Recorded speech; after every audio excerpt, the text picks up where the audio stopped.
Hey, I'm Starr, and I read books. Today I'm going to be reviewing You Shouldn't Have Come Here by Jeneva Rose. I'm going to preface my review by saying if you like a spicy thriller, and if you like romance or romance in your thrillers, you may enjoy this book more than I did. I personally don't like the romance genre at all in general.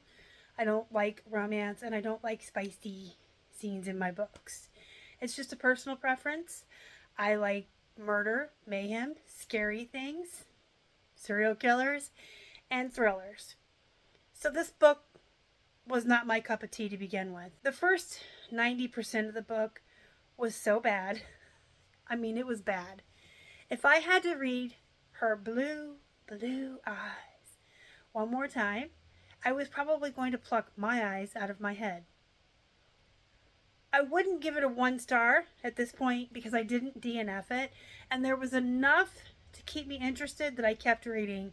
So we're at a 2 star rating at this point. But it was bad. I felt like the romance was bad. I thought it was contrived. There were times when I felt like I was reading a Nicholas Sparks novel. And no offense to him, he is a good writer, but he's known for taking two characters who meet and within a day or two of meeting are head over heels in love, kind of like Romeo and Juliet, and it doesn't make sense to me. But there just was a lot of forced. There was a lot of stuff I didn't understand. There was a lot of stuff that I was rolling my eyes at. It felt contrived. I was questioning, why are you doing this? Of every single character in the book, I was like, why are you doing this? That's answered at the end. We'll get to that. But I didn't feel a lot of character development either. And parts of it were just plain out boring. And it didn't really feel thrillery. There was a mystery, I guess. I felt like there was enough of a mystery and hints of something yet to come or hints of finding things out that I wanted to keep reading. Now, the last 10% of this book was a solid 5. 5 out of 5 stars for the last 10%. But I shouldn't have to suffer through 90% of a book to get to the good part. That's my frustration with this book. The last 10% of the book was fast paced. It was exciting. There was death. There was murder. There was twists. There were things that you didn't see coming. And an aha moment when you realize all those things that you thought the people were doing that were out of character, you were questioning or like, this is just stupid. Nobody acts this way. They all actually had a reason for doing the things they did. Every character had a reason for doing what they did.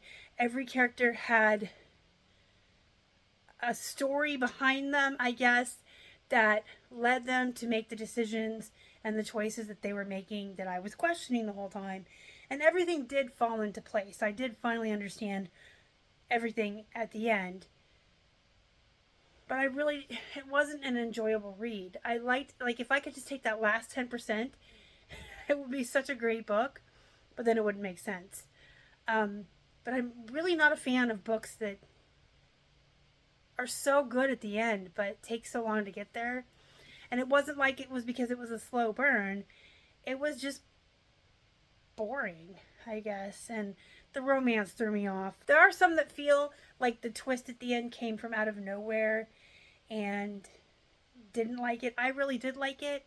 I don't think it came from out of nowhere. When I looked back at the first part of the book, I could see the breadcrumbs. I could kind of see it leading up to that. It was a good twist. I liked it. The thing with a psychological thriller is you can't throw in a twist that doesn't make sense. Like, oh my god, the ducks were the murderer all along, and there were never any ducks in the story. You see what I'm saying? But overall, it was not a good read. I was bored until like the last 10%. So I would give it 3 stars. I'm going to give it 3 stars. It was a solid 2 in my mind as I was reading it. I'm like, this is hard to read. This is bad. But that last 10%, I guess, saved it. So we're going to give it a 3 out of 5 stars.